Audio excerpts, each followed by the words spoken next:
Que isso, mano? Quintou aqui em Queimados. Sabe o pagodão que tá rolando? Valeu, essa noite eu vou ser seu. Aproveita, quero ver.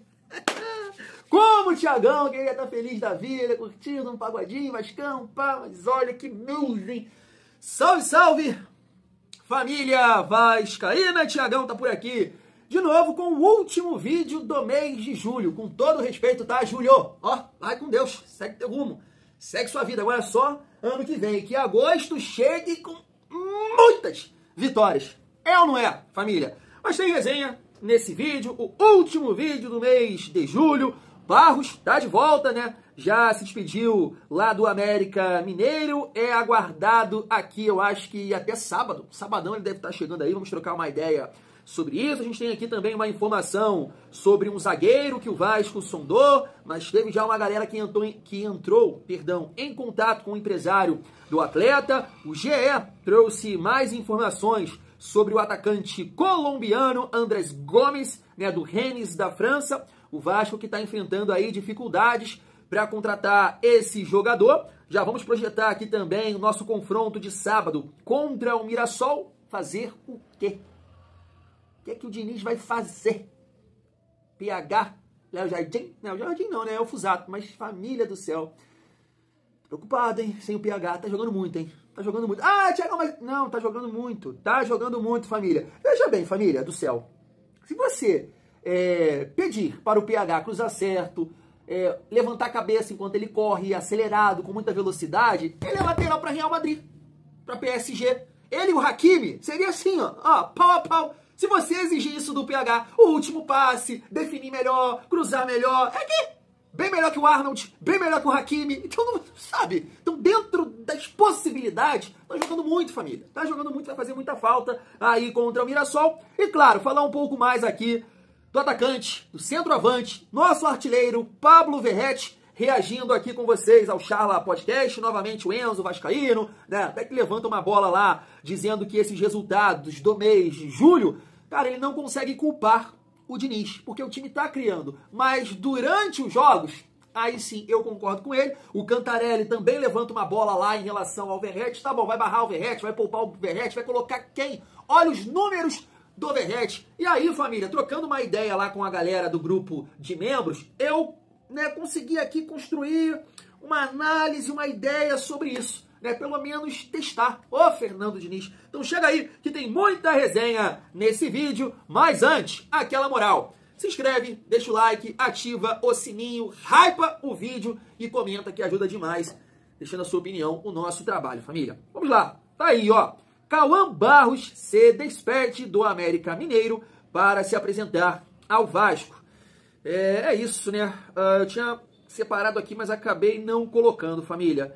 Eu acho que ele chega aqui no sabadão e se apresenta ao Vasco.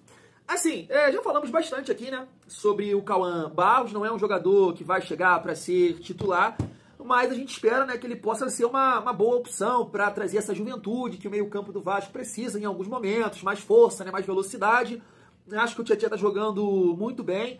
É isso que a gente está comentando aqui, né? Ele cai um pouco do ritmo, e é normal pela idade, durante ali o segundo tempo, e é a hora que os adversários, né, crescem para cima do Vasco. O Vasco vai perdendo meio campo, não vai conseguindo ficar com a bola, não marca bem, principalmente, né, quando o Diniz tem essa mudança aí de Hugo Moura na zaga, e aí bota ali Thiago Mendes e Tietchan. Cara, fica um meio campo sem pegada nenhuma, né? Então, de repente, o Barros pode ajudar nesse sentido, entra ali para dar uma força no meio campo. Ele não é esse cara marcador, mas é melhor que os dois, né? Que o Tietchan e que o Thiago Mendes nessa questão de pegar, de marcar. E aí você saca o Tietchan, cara, no decorrer do segundo tempo. Porque, né, até um determinado momento, o Tietchan entrega demais. Tá jogando muito. Na minha opinião, deixa eu pensar aqui.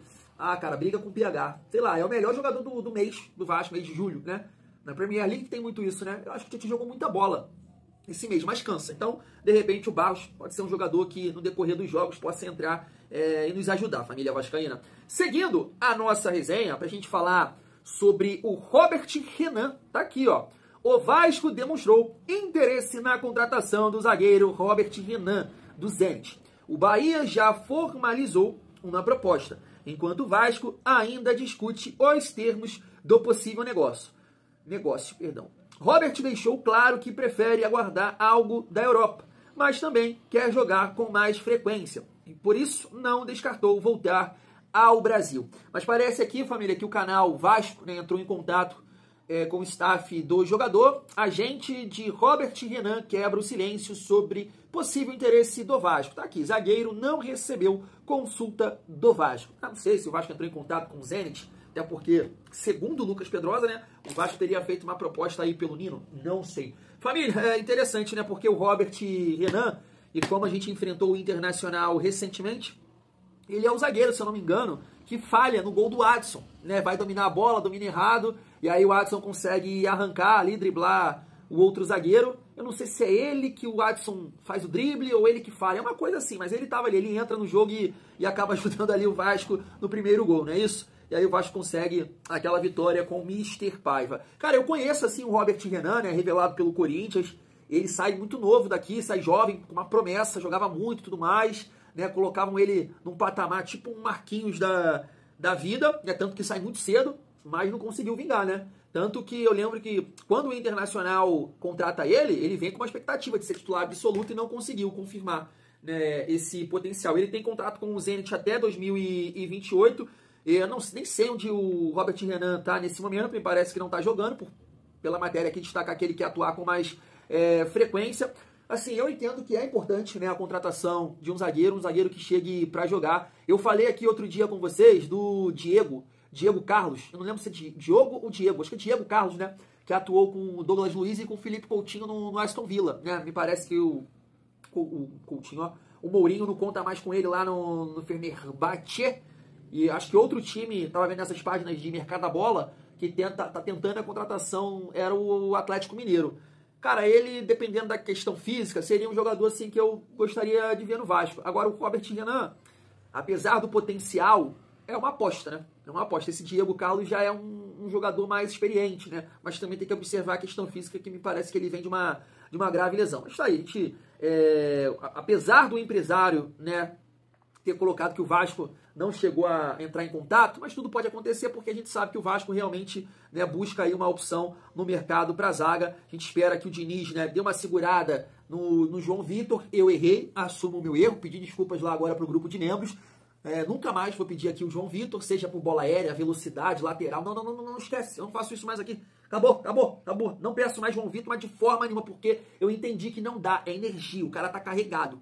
Tá? Ele não é esse zagueiro, mas também ele não é esse merda. Mas no Vasco, irmão do céu. Então não dá mais pro João Vitor, que ele siga o rumo dele. Espero que o Diniz tenha esse entendimento. Que o Vasco conseguiu pontuar lá, se não fosse ele e o árbitro. O Vasco até ia beliscar a vitória. Mas o Diniz complicou nas mudanças, né, segurando o Verratti até o final do jogo. E o juiz fez o que fez também. E aí acabou o Vasco empatando esse jogo. Então ele teve essa mostra, né, ali contra o Internacional. Segura o João Vitor, bota o Lemos, se não tá confiando no Freitas, bota o Luiz Gustavo também pra rola e vamos ver.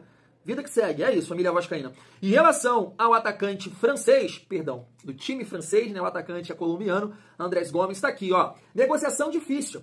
O Vasco tem enfrentado obstáculos nas conversas com o Rennes para tentar contratar Andrés Gomes. O principal entrave é financeiro. O clube francês elevou a pedida, dificultando o avanço.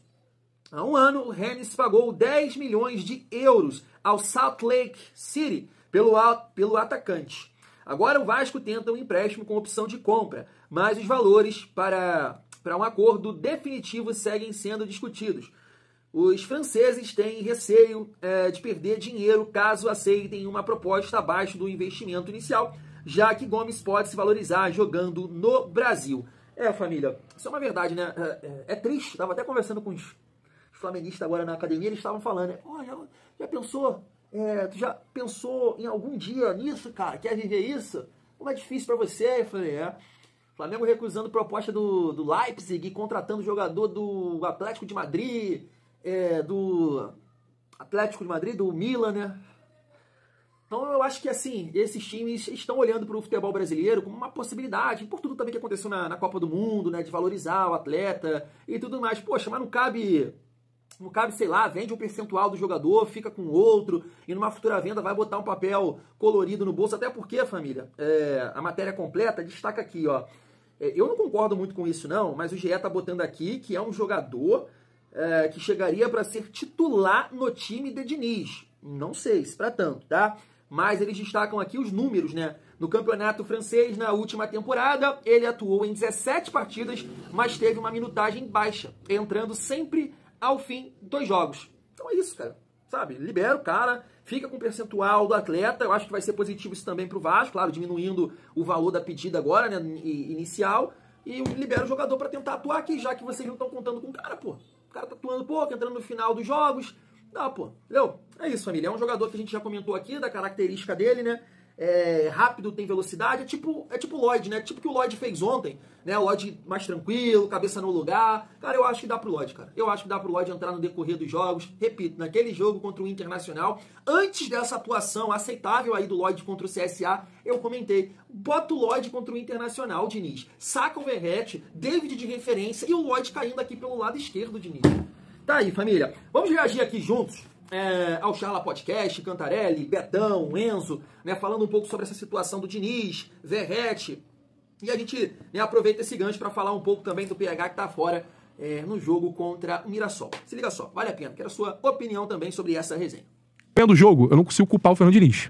Mas no decorrer do jogo... As escolhas, ele tá pecando e isso tá seguindo um caminho que... Eu entendo que alguns técnicos de futebol tem alguns cacuetes. Eu entendo. Tem algumas regrinhas deles ali que eles acabam replicando em outros times. Eles não olham muito pro elenco. Mas, cara, eu não entendo ele insistir com o Hugo Moura de zagueiro. Imagina que o Hugo Moura vai fazer a mesma coisa que o André, não Porque vai, não né? dá pra colocar no mesmo parâmetro André... Eu vou até botar o Felipe Melo. O André e o Felipe Melo não são comparáveis ao Hugo Moura. Ele também transformou o Thiago Santos. Só que o Thiago Santos foi um momento específico ali do Fluminense. Porque depois... O case de sucesso é o André, né? o André e o Felipe. Sendo que o Felipe já vinha... É inteligente, é bom de bola. Sendo que o Felipe já vinha do Palmeiras. Aprimorou o Felipe como zagueiro. Aprimorou. O Hugo Moura, quando você bota o Hugo Moura de zagueiro, você tira o único volante marcador que o Vasco tem do elenco do meio de campo. E você acaba deixando o meio de campo esguarnecido e você acaba tomando o Vasco no segundo tempo, tomou inúmeros contra-ataques, porque tava com o Hugo Moura de zagueiro e sem jogadores ali. Era Tietê e era o Thiago Mendes. Thiago Mendes não são jogadores de marcação, não são jogadores que conseguem fazer pressão. Quando você tira o Hugo Moura da primeira volância, você acaba chamando mais o seu adversário. E tem o quesito Verratti. O Verratti, a gente até tem a discussão dele ser titular ou não. Eu não vou nem entrar no mérito dele ser titular ou não. Eu vou entrar no mérito de novo, o Vasco teve um a menos. E o Verratti continuou em campo. Sim. Não dá pra entender. Parece que é uma regrinha. A mesma regra que ele tem de botar o volante sempre como zagueiro, ele tem a regrinha de deixar o atacante até o final do jogo. E pra mim, isso não é pensar no jogo. Isso é ter uma regra na sua cabeça, não olhar pro seu elenco e ficar replicando ela. Ontem ele tira o Ryan pra colocar Ele tira o Ryan. O Ryan é um dos melhores do jogo. Esse momento do Verratti é cansaço por estar jogando todos? É uma fase por isso ou não é por isso? Eu acho que tá aliado uma coisa com a outra. Eu acho que tá aliado o cansaço dele, porque um jogador de 36 anos não pode jogar todas as partidas. Não pode. Ontem a gente tem um exemplo do Fluminense, eu até tuitei sobre isso, que... Obviamente, eles têm reservas. Eles têm dois reservas, que é o John Kennedy e o Everaldo. O Everaldo, inclusive, ontem fez 2 gols. E o atacante do Fluminense tem 16 gols no ano, estava onde? No banco. Sim. Por quê? A gente concorda que o Cano é melhor que o Everaldo? Sim. Lógico. Só que o Cano, no momento, o Renato Gaúcho, pensando no adversário, falou: o Everaldo é o melhor jogador pra jogar essa partida. Também uma a gente concorda que o Vasco não tem reserva pro Verratti. Concordamos. Só que existem outras... eu falava, assim como existe... Tem o Everaldo. Tem o Everaldo. Assim como o Vasco, assim como o Fernando Diniz pensa que o Hugo Moura pode jogar de zagueiro, você pode pensar que outros jogadores de ataque podem fazer a função do Verratti. Não é só aplicar uma regra, é pensar jogo a jogo.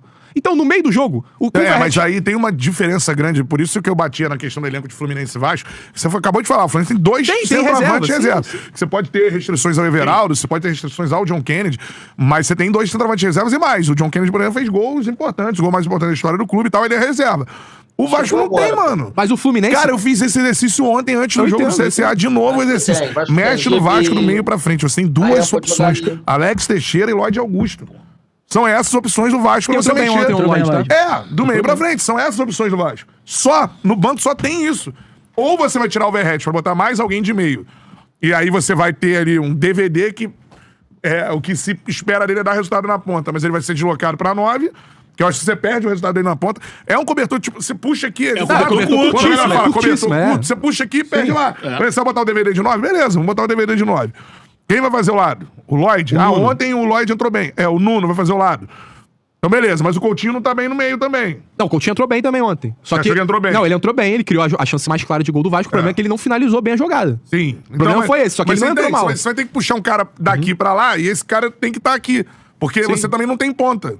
O Vasco é hoje um elenco que você tem enxuto, ponta, né? que é útil, que é o DVD, um centroavante, que é útil, que é o Verratti, E o resto é quase jogadores que não podem entrar. Ou que vai... O Lloyd, por exemplo, vai ter que entrar todo o jogo.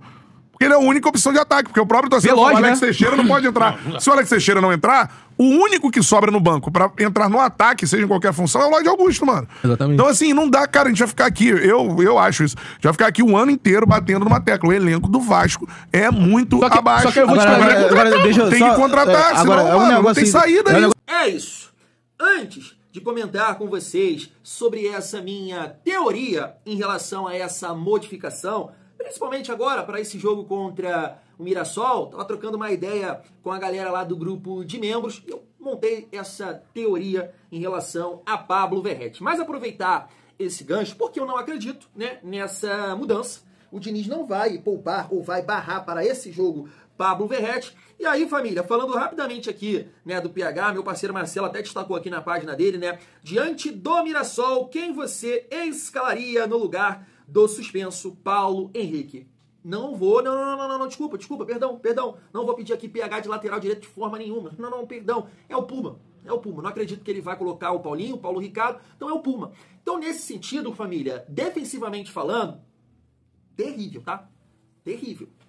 O Puma é muito fraco marcando. Agora, na frente, de repente, pode ser ele que vai conseguir conectar esse cruzamento para o Verratti guardar. Até rimou, né? Porque eu acho que o Puma tem essa batida na bola, né? Faz o arco melhor que o PH. Isso, sem dúvidas. Agora, parte física, velocidade, marcação e tudo mais, o PH é infinitamente melhor. De repente é o Puma que vai tirar essa urucubaca conectando aí, né, e torcendo para o goleiro também não operar milagre ou o próprio Verratti não errar. Porque eu não acredito nessa mudança, família. O Diniz não vai fazer isso. E aí o PH até destacou aqui, né, os números do SofaScore BR, tá aí, ó, 2 passes decisivos, passes longos, acertou 2 de 5, dribles certos, 5 de 6, duelos ganhos, 7 de 10, 7 ações defensivas, 3 cortes, nota 8.2, que é uma nota bem alta e de fato jogou. Foi um dos poucos que se salvaram ontem e eu venho falando aqui que o PH, na minha opinião, é um dos 3 melhores jogadores do Vasco nessa temporada. Vai fazer muita falta. Em relação ao Léo Jardim, não tem o que falar, né? Vai ser o Daniel Fusato e a gente fica, né, torcendo para que ele possa fazer uma grande atuação. Família, pegando ali o gancho agora da resenha, do Cantarelli, que o Vasco não tem elenco. Poxa, o Fluminense tem o John Kennedy, que chegou agora, né? Ele pediu para retornar, então não há planejamento, o cara chegou. Tá ali, e tem poucos jogos, chegou agora. E eu, sinceramente, eu não gostaria de ter o Everaldo no meu time, como reserva do Verratti. Claro que o planejamento ideal é você ter, né, um jogador para ser reserva, para disputar a posição com o Verratti. Por exemplo, Davidson, né? Não seria um jogador ali para brigar por posição, centroavante, bom no jogo aéreo, tem até mais recurso que o Verratti. Esse é o mundo ideal. Esse é o mundo ideal. Mas, família, como eu comentei com vocês, estava falando com os amigos lá no grupo de membros, a gente tem que parar de olhar, até foi uma análise que eu li aqui com vocês, tem que parar de olhar somente para os números nesse momento. E pensar em outras áreas do jogo, né, em outras características, outras estratégias, porque nesse momento o Vasco tem que voltar a ganhar o mais rápido possível. O Verratti, ele não é o problema do Vasco, ele não é o principal problema do Vasco, só que o Verratti, ele tem muita dificuldade de contribuir nas outras fases do jogo. Totalmente ao contrário do que o Diniz falou ontem. O Diniz sabe disso. Ele não contribui na construção, num passe, numa tabela, em nada, contra-ataque, em nada. Se ele não marcar os gols, cara, o Verratti é um jogador a menos. Nessa temporada porque vai passando a idade, ele não vai conseguir contribuir fisicamente, cara, vai passando. E o número de jogos, né, quarta, sábado, domingo, o cara tem 36 anos, 36, 37 anos, ele vai sentir, ele não vai conseguir nessa pegada, entregar fisicamente. Já é pesado, já é alto, né, pesado, não vai conseguir, família vascaína. Então, se o torcedor que defende a permanência do Verratti, ou como o Cantarelli pontuou aqui, a gente tem que parar de querer achar no elenco ou contratar, porque vai ser muito difícil. Muito difícil. Provavelmente, se o Vasco contratasse algum centroavante para brigar por posição para ser reserva do Verratti, eu, você, todo mundo, meu cachorro, minha gata, não tenho cachorro e gato, lá de casa, iriam reclamar, a gente ia reclamar. Pode sair não, sabe? Então, nesse momento, a gente tem que parar de buscar os números. Poxa, mas quem vai marcar a quantidade de gol do Verratti? Não, cara, a gente não tem que pensar a longo prazo. O Verratti vai voltar. O Verratti é titular do Vasco. O Verratti não pode ser barrado. Ah, se desse certo, tudo mais, aí beleza. Mas eu entendo que, cara, ninguém nesse atual elenco, ele vai conseguir repetir os números do Verratti. O Verratti é um milagre. Ninguém vai conseguir esse milagre. né, de tantos gols e tudo mais, 23, 24, e esse ano é ainda o artilheiro do Vasco, tá brigando por artilharia. Cara, é o momento não tá legal. Então, não pensa nos números. Pensa que o jogador que entrar no lugar do Verratti hoje, ele vai poder contribuir com outras características, outro tipo de estratégia, não ficar dependendo somente do cruzamento. Então, por exemplo, vai ser o David ali. O David vai poder contribuir com uma marcação, pressão, roubar a bola do adversário. O Vasco vai marcar melhor, sem sombra de dúvidas, em relação a essa frente, porque vai ter mais força para pressionar em comparação ao Verratti. Vai ter opções para puxar contra-ataque, ou para sair, para fluir o jogo, para tabelar. Então a gente tem que focar nisso nesse momento. Pode ser que não vai acontecer de o David ou o Ryan, né, que podem jogar por ali no lugar do Verratti, contribuir com o número de gols do Verratti. Provavelmente isso não vai acontecer, mas eles vão contribuir com outras características pra gente tentar ganhar os jogos. Ou ganhar o jogo contra o Mirassol, contra o Galo, que seja. É isso, e depois, né, que o time ajustar novamente, a fase mudar, o Verratti volta. Esse é o papo. A gente vai tentar colocar um outro jogador com uma outra dinâmica pra gente tentar ganhar os jogos. Repito, marcar pressão, marcar melhor, sem a bola, puxar alguns contra-ataques em momentos do jogo, que o adversário está pressionando, você vai ter o seu 9, ele é rápido, ele não é o Verratti, vai dar mais dificuldade nesse sentido, não vai ficar tão dependente de cruzamentos, vai ter mais aproximação. Agora, aqui do Thiagão você não vai ouvir que tirando o Verratti, a coisa vai caminhar, vai fluir, o Vasco vai ganhar os jogos. Não, de forma nenhuma vou falar isso. O Vasco não tem no time, no banco, e assim, você pode olhar, rodar, e que não tem esse tipo de jogador que barrando seu titular e botando, vai dar certo. Não, pô, não tem esse nível aqui. Não posso falar isso. Seria absurdo. Mas é um teste. É testar, porque ele não está conseguindo contribuir com o que ele faz de melhor, que é os gols. Se ele não faz os gols, nas outras fases do jogo, ele não contribui. Então coloca um jogador ali que não vai conseguir, de fato, a gente espera que sim, beleza, mas não vai conseguir ter o número de gols do Verratti, mas vai contribuir em outras áreas do jogo, pra gente tentar ganhar. Tudo isso que eu estou aqui, já falei 2 vezes. É isso, eu acho que esse é o ponto. Ah, mas tem que ter reserva? Tem, pô. Ah, mas não tem opção. Tem sim, pô, hoje tem. Hoje tem sim. Para mudar um pouco o cenário, tem. Já falei, planejamento ideal é você ter as opções, você ter a opção, reserva, tudo mais. Mas hoje tem sim. Você bota o David, eu boto o Ryan ali, eu acho que é melhor até o David, Ryan lá pelo lado direito, o Nuno por aqui e o Coutinho de meio armador. É isso, cara. Fim de papo. Testam algo diferente, pelo amor de Deus. Sabe, essa é a reserva para finalizar, para fechar o mês de julho. Fui!